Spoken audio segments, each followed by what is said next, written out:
Oke, teman-teman I Will, sekarang balik lagi sama aku Sisi Asih dan di sini kita kehadiran Kariki sebagai bintang tamu di jam 12 malam I Will Survive.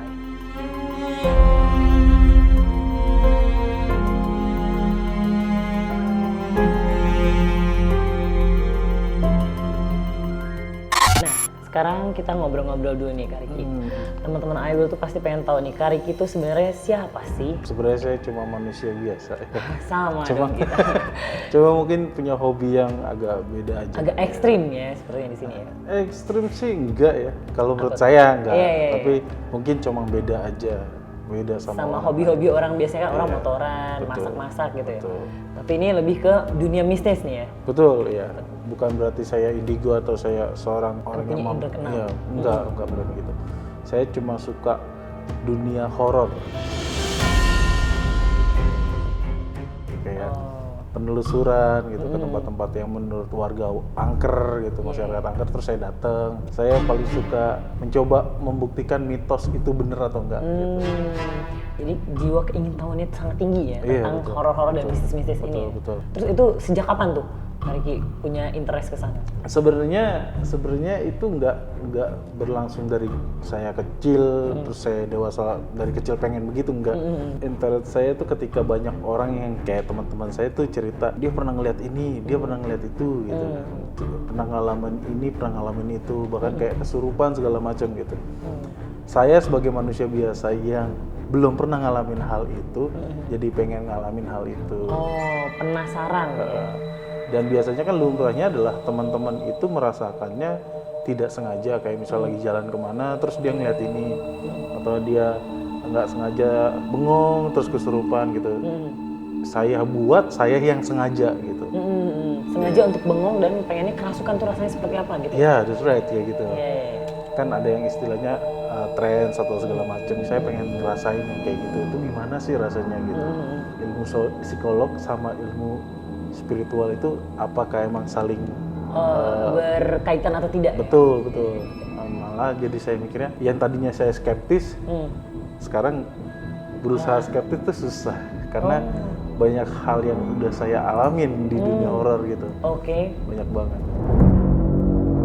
Tapi sebenarnya Kariki juga punya konten YouTube ya untuk horor-horor ini ya. Saya salurkan itu. Gali ya, justru digali saya di salurkan konten itu ini. Ya? di dunia horornya di YouTube gitu. Jadi sebenarnya sih tujuan awalnya saya bikin YouTube itu adalah mau coba mitos-mitos horor di luar sana. Kakak kayak pernah dengar gak? Pernah bakar terasi katanya kuntilanak datang gitu. Itu saya coba kayak bakar terasi di tempat angker gitu. Apakah benar mitos kuntilanak akan datang gitu? Pernah dengar cerita mitos nggak boleh nyisir malam-malam nggak? Ya. Gunting kuku, nyisir kan. Betul ya kan. Saya lakukan itu di tempat angker gitu.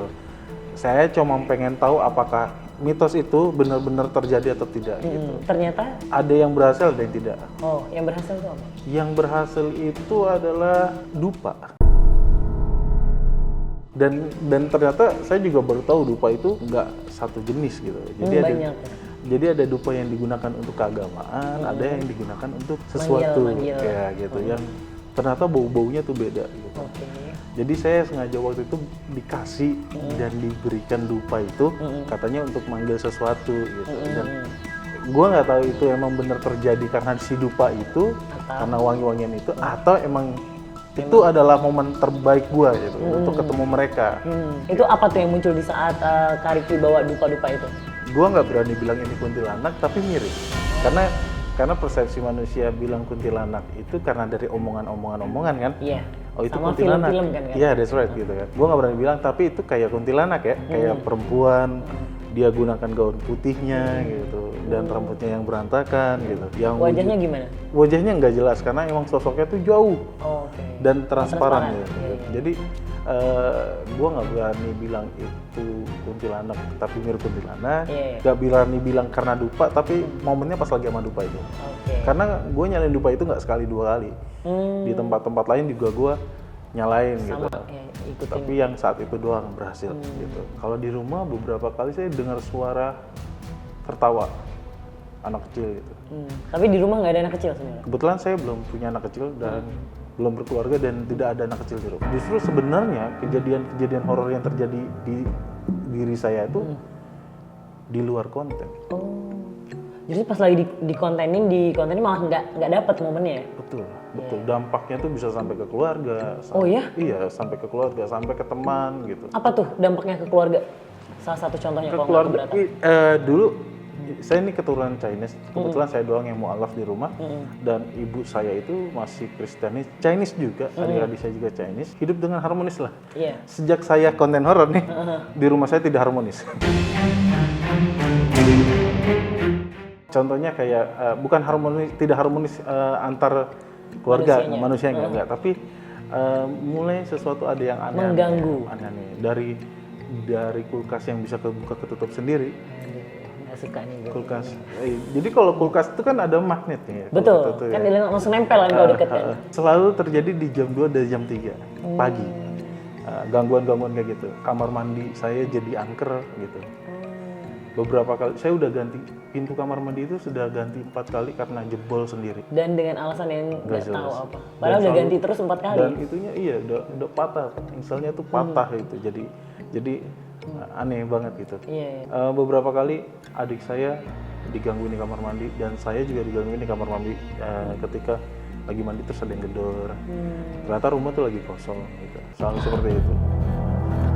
Bahkan waktu kejadian belum lama itu adalah ketika saya, sebenarnya udah lama sekitar 3 bulan lalu, saya pernah dengar suara orang di kuping saya itu teriak bangun, tapi dengan intonasi yang kasar gitu.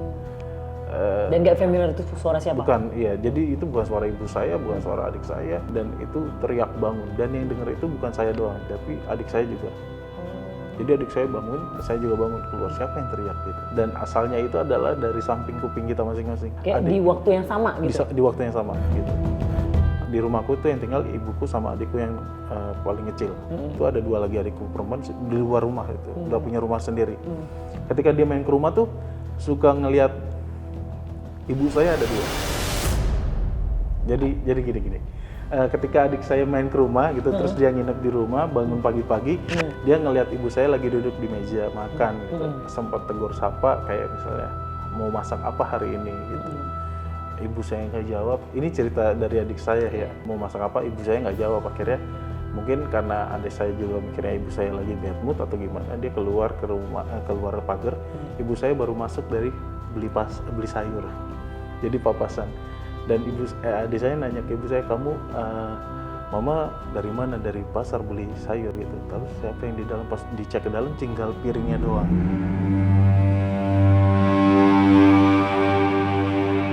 Jadi ada piring bekas dia lagi mau makan gitu. Berarti dia bisa menyerupai orang rumah juga ya? Betul, itu nggak sekali 2 kali, sering banget. Jadi mulai nggak harmonis yang di rumah itu bukan karena antar manusianya, tapi ada gangguan-gangguan dari makhluk luar tadi ya? Ya awalnya saya pikirnya itu adalah trends. Kalau di ilmu psikologi itu ada trends, tingkat stres yang dimana membuat orang lost control terhadap dirinya sendiri. Jadi dia bisa bersikap sesuatu yang di luar nalar gitu kan.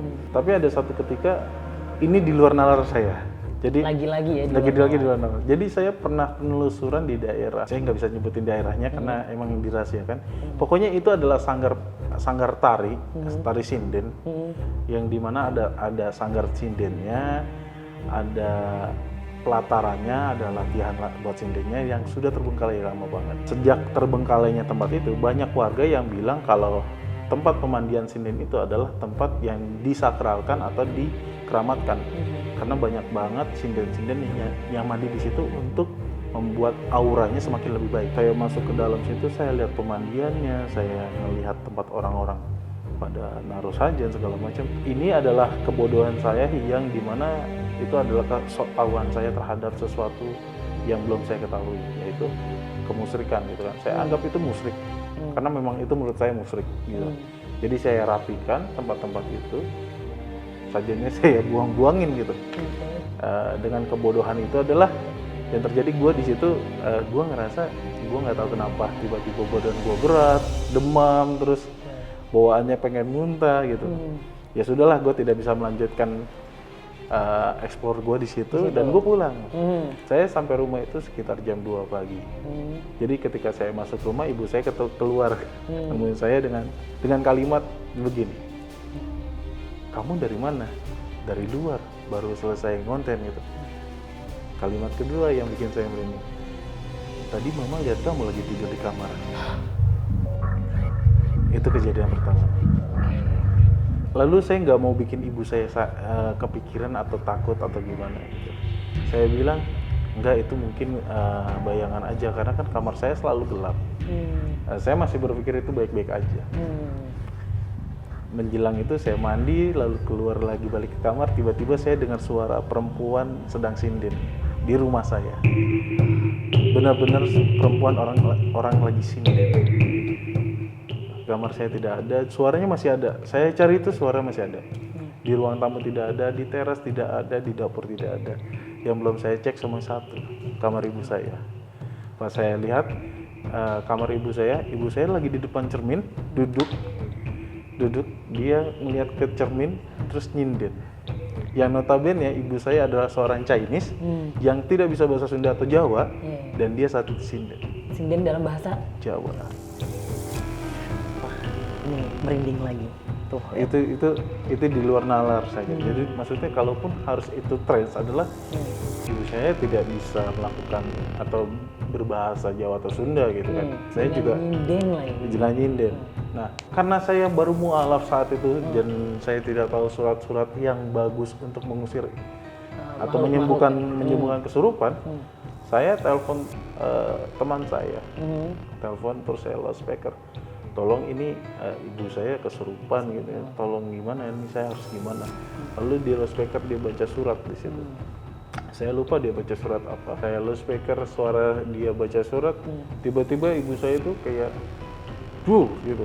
Jatuhnya bukan jatuh pingsan ya, tapi kayak dipaksa untuk orang duduk gitu. Sampai bunyi jadinya gitu kan. Itu yang kasurnya tadinya dia kan alasnya tuh kayu yang bergaris-garis gitu ya, sampai patah. Dan sadar dia. Bebannya kuat banget. Iya, dan dia sadar kayak, terus dia sadar gitu kayak, kamu ngapain di sini? Lah, kamu ngapain di sini? Mama lagi ngapain nyinden? Terus gimana? Terus mama nyinden? Gimana maksudnya? Jadi tuh gue sama ibu gue tuh kayak berdebat. Lu ini habis kesurupan gitu. Ibu gue tuh skeptis. Yang nggak mungkin lah segala macam. Wah itu kalau gue bilang kalau gue rekam saat itu mungkin dia akan percaya. Saksinya cuma satu, adik gue yang perempuan yang paling kecil itu doang. Ya dia tetap nggak percaya sampai saat ini kalau dia pernah kayak gitu. Tapi kan ngeliat kasur yang sampai patah itu. Nah dia curiganya adalah ibu gue tuh mimpi gitu ya, kayak jatuh dan ngerusak itu kasur gitu. Dia bilangnya begitu. Dan ibu gue sampai saat ini nggak percaya dia pernah melakukan itu. Padahal itu masuk akal banget. Iya, itu yang lihat gue sama adik gue yang paling kecil tuh si Lily itu. Jadi itu yang di luar nalar, yang dimana gue bisa menyimpulkan kesurupan yang beneran tuh beneran ada. Beneran ada ya. Saya pernah 7 hari itu nggak pernah bangun dari tidur ya. Maksudnya nggak bisa bangun gitu. Di setiap maghrib. Itu gimana? Akhirnya saya mondok ke pesantren untuk beberapa minggu karena di sini saya ini ada bekas tangan gitu. Tadinya warnanya merah, terus jadi ungu, terus jadi hitam. Bentuknya tangan. Kayak tato dong jadinya. Betul. Hilangnya, sampai sekarang hilang nggak, masih ada? Hilang. Pas masuk pondok pesantren itu beberapa kali saya diruqyah gitu. Akhirnya normal kembali, dan di situ kayak saya lanjut atau tidak. Akhirnya ya saya tetap tunjukkan ini lanjut gitu. Dengan konsep yang saya pikir ternyata mereka tuh butuh diajak bercanda dengan baik gitu. Kalau menurut saya nggak pernah melihat mereka secara langsung, tapi kalau ngerasain ya iya gitu. Saya kayak berpikir mereka tuh pernah harus kayak diajak ngobrol ya. Jadi berkomunikasi lah ya. Iya. Tapi untuk Kak Riki sendiri nih, ada nggak ritual pribadi yang memang harus dilakukan nih setelah berkecimpung di dunia konten horor ini? Kan setelah banyaknya kejadian, dampak dari konten itu tadi sampai ke keluarga, sampai ke rumah lah ibaratnya. Itu ada ritual pribadi nggak untuk menjaga itu semua? Ritual pribadi sih enggak ya, tapi ada hal yang saya lakukan setiap saya selesai konten terus mau ke rumah tuh harus ada yang saya lakukan. Seperti apa tuh? Kita mampir dulu ke tempat ngopi. Gue tipikal orang yang kayak gitu. Kadang gue nggak tahu, mungkin mereka ngikut gue gitu. Dan gue selalu ngomong nih ya di tempat kopi itu atau apapun ini, mohon maaf ya kalau gue main ke warkop random gitu. Selesai gue konten, gue selalu ngomong begini, kalau mau ngikut sampai sini aja. Gue selalu ngomong begitu. Dan kalau gue sampai rumah, hal yang gue lakukan adalah gue cuci muka, wudhu di depan rumah. Jadi gue ada keran di depan rumah tuh yang gue pakai wudhu setiap kali gue pulang mau masuk rumah. Karena gue mikirin ibu gue sih. Iya. Gitu. Berarti memang itu ada kebiasaan jadinya ya, mampir dulu warung kopi sama berwudhu depan rumah ya. Iya, gue selalu begitu. Nah, katanya nih kan sempat ngedengar Kak Ricky tuh punya barang keramat nih. Iya sih. Iya. Gue nggak berani. Koleksi nih jatuhnya ya. Gue nggak berani bilang ini keramat atau koleksi ya. Apa tuh? Jadi gue nemu ini, gue ceritain dulu tempatnya nih. Iya. Tempatnya ini adalah, gue harus bilang ini restoran juga enggak, tapi ini lebih tepatnya kayak resort. Oke. Resort yang temanya tuh kayak ke bambu-bambuan gitu. Di mana nih? Di Indonesia, di Pulau Jawa atau? Di Pulau Jawa. Di dekat di daerah-daerah dingin lah. Saya nggak bisa nyebutin di mananya detailnya. Dan kebetulan saat itu saya ngonten dan nemuin benda itu. Dan konon katanya tempat itu terbengkalai karena sesuatu yang bikin tempat itu tiba-tiba sepi. Oke. 3 security-nya mati di tempat yang sama. Jadi ada 3 security yang tiap tahunnya ganti dan meninggal di tempat yang sama, di posnya dia. Jadi ada 3 security meninggal di tempat yang sama? Iya, 3 security yang meninggal di tempat yang sama. Terus tiba-tiba resort itu sepi dan terbengkalai gitu aja. Pemiliknya pun katanya nggak mau ngurus tempat itu lagi karena banyak kesialan yang terjadi di situ. Gue niat main ke sana, konten, gue nemu benda itu. Setelah gue nemu benda itu, ada beberapa benda yang bergerak dalam gitu. Jadi di dalam tempat itu ada angklung-angklungnya yang dijajarkan secara banyak gitu. Dan mereka bunyi barengan gitu. Gue nemu benda itu. Itu pas lagi ngonten apa enggak tuh? Biasanya iya, luar pas, ngonten? pas lagi ngonten. Pas lagi ngonten. Itu pasti serem banget sih. Pas lagi ngonten. Dan ini gue bawa. Ini sebenarnya gue pernah bongkar. Jadi gue nggak berani bilang ini asli, nggak berani bilang ini palsu. Karena kalau lu cari di e-commerce pasti lu bisa nemuin benda ini dijual belikan. Iya. Tapi gue beneran ini nemu dan gue nggak berani bilang ini asli ya. Harus digarisbawahi, gue nggak berani bilang ini asli dan nggak berani bilang ini palsu. Tapi lu lihat sendiri, ini emang gue kotakin sendiri. Ini sebenarnya pas Kak Ricky nemuin nggak dalam kotak ini? Nggak dikotakin. Gue kotakin karena ini emang kotak yang tadinya gue pakai buat nyimpen dadu. Gue punya dadu buat koleksi lah. Ini gue nemuin dalam kondisi dibungkus kain tadi dan gue bongkar. Lu boleh lihat sendiri, nggak apa-apa. Takut. Nggak apa-apa. Lo aja yang pegang. Ya gue buka. Boleh diliatin ke teman-teman Ayu nggak? Oke, kayak gitu. Jadi gue nemu kainnya ini iketannya nih, ikatan kainnya. Jadi kayak dipocongin gitu. Iya. Ini kayak agak, itu rambut. Iya, ini rambut, ini bagian tangan. Ini bagian kaki. Dan kalau gue gini pasti lu nyium baunya. Iya, wangi. Iya, bau apa? Gue nyium bau wangi sih, bau bunga gitu. Iya kan? Dan ini selalu ada baunya. Gak pernah hilang. Gue nggak berani bilang ini asli ya, gue nggak berani bilang ini palsu juga. Tapi emang gue nemuin dalam kondisi seperti itu. Ini dibungkus kayak kain ini kainnya. Itu kain warna merah memang ya? Iya, gue nemunya emang udah begitu. Jadi kalau dari muka sih kayak gini. Ada wajahnya ya? Ada. Gue sih nggak takut sebenarnya aja, jujur aja gue nggak takut. Karena gue masih berpikir, emang ada ya kayak orang betapa terus tiba-tiba jadi ciut begini gitu kan mitosnya gitu kan. Oh, Jenglo tuh dari orang katanya dari manusia. Katanya. Tuh ada taringnya segala. Oh iya. Gue nggak kuat lihat. Gitu. selalu ada wanginya. Iya, wangi. Gue cium wangi tadi. Iya kan? Gimana setelah Kak Riki menemukan benda ini, kira-kira ada perubahan atau ada sesuatu hal aneh terjadi lagi nggak? Waktu pertama kali gua taruh di kamar itu, yang terjadi di kamar gua adalah panas. Hawa kamar gua tuh panas. Berubah ya Pak? Panas banget, bahkan baunya ini nggak hilang. Sekamar-kamar tuh? Iya, baunya ini nih. Kalau gua buka gitu, dia nggak hilang. Bener-bener nggak hilang. Ini kan di saat Kak Riki menemukannya kan yang angklung langsung bunyi, angin segala macem.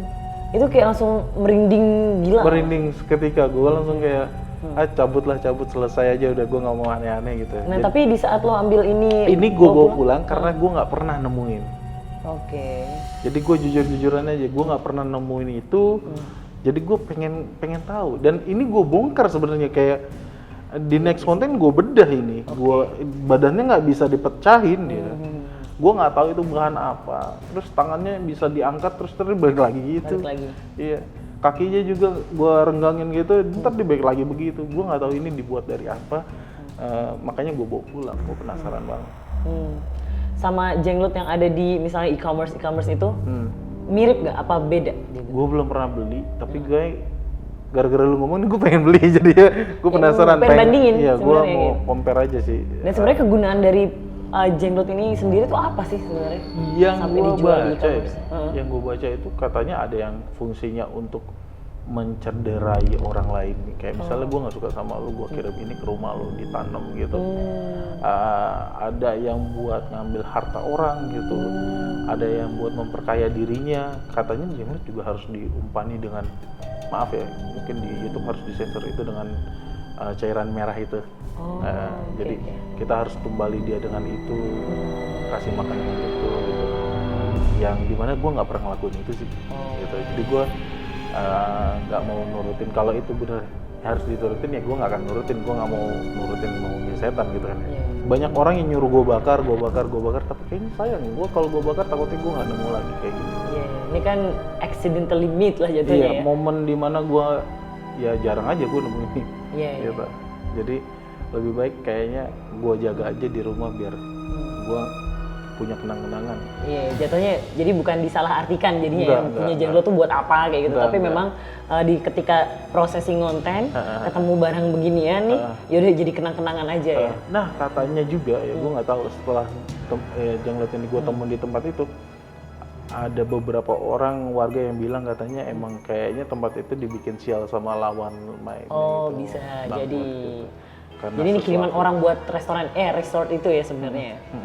Gitu. Jadi ada beberapa orang yang bilang, bahkan mantan security yang masih ada gitu, pernah bilang katanya tempat ini kayaknya dikerjain sama orang gitu.